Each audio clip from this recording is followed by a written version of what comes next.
Inzima bethunani indaba yesithembu ngoba kaloku into yenzayo kwisandla sase-right funeka uyenze nakwisandla sase-left. Molweni yinde namkela kuMamgobhozi TV. Kwezi ntsuku zigqithileyo okanye kulezi vekana zigqithileyo emveni koba kuye kwaphela ke izingane zesithembu kwabonwa ke uba hayi ke uTirelo uye wavuma uba atshate noMpumelelo, wathi yes xa ebemcela ke uba batshate. So emva koko ke kwathiwa yho hayi ngoyena nkosikazi kaMpumelelo zange siyibone yonke loo nto leyo Amahle. Ewe ke sambona wayolobola, emva koko zange simbone ke mhlawumbi emnika iringi. Uyabo bathi abantu hayi wethu yena nto inkulu okanye ebalulekileyo leyo uba ehambile wayomcela kowabo more than uba aguqe ngedolo ke acela umtshato. So ke ku-social media uMpumelelo ke oko emane ebhizi ke sharing izinto zikaTirelo, ezi-brand deals zakhe. Sababona ke bebheka eCape Town Fish Market for into e-paid partnership.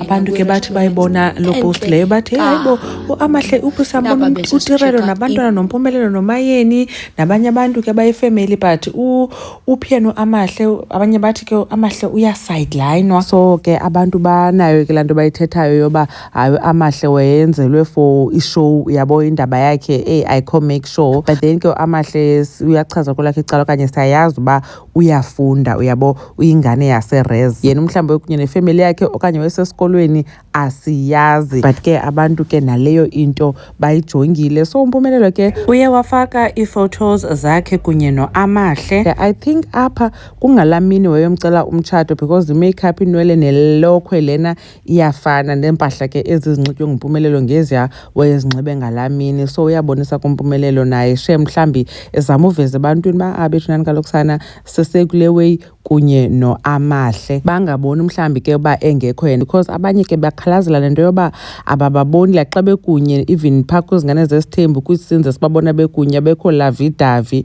Guys, sikhuliswe ngokukhuliswa singabanye abantu, mhlawumbi awusikwazi laa nto uba ube ni-affectionate in public okanye phambi kwabantu. So apha ke noko babambene bakhozi kancinci. So mhlawumbi uMpumelelo sefuna uba abantu nabo babone uba guys noAmahle si-right, siyathandana. Cha, it's just that ke akazo mhlawumbi ubonakala ngolu hlobo loba uTirelo ebonakala. But uMpumelelo use-KZN noAmahle use-KZN, so they do spend time together njengoba sikhe sibone ke nakwezinye i-TikTok lives kaAmahle ephaa kulaa flat kaMpumelelo. Umntu okude nguTirelo. Cha ke uTirelo ke uyabonakala spending time with the family kaMpumelelo kuba ke umntanakhe ehlala kunye nabo. Same way noVuyokazi wayekhe avakashele ke eMzumbe eyobona nomhlophekazi. Enkosi kakhulu ke bethunani ngothi nibukele le video. uMamgobhozi uyanibona kwivideo elandelayo.